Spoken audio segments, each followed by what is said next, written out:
napapanood natin sa science fiction movies. Isang malaking bolang maitim na humihigop ng kung ano-anong napapalipit dito.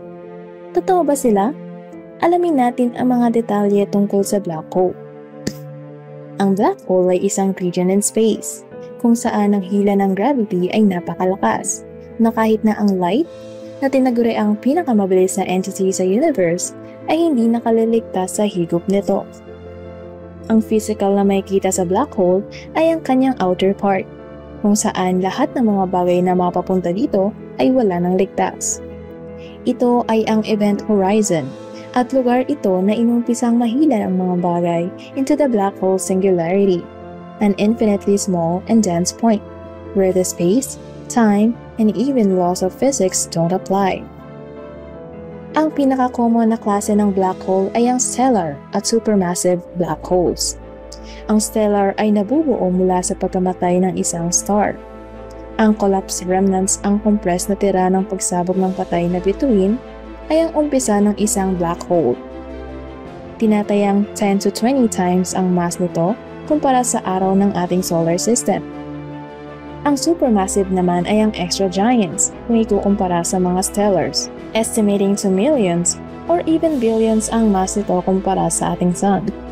At hanggang sa ngayon, wala pang matibay na evidence kung paano sila nabubuo.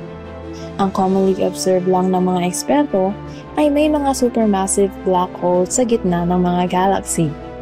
Ang Sagittarius ay ang supermassive na nasa galaxy ng Milky Way at tinatayang may mass na 4 million suns and has a diameter similar to the distance from the Earth to the Sun. Hindi nakikita ang black hole.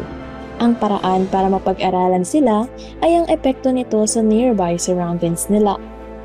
Ang isang observable na makikita ay ang accretion disk. Ito ang napoform ng mga dust at mga gases na nahihigop paikot sa sentro ng hole. At ang isa pa ay ang quasar.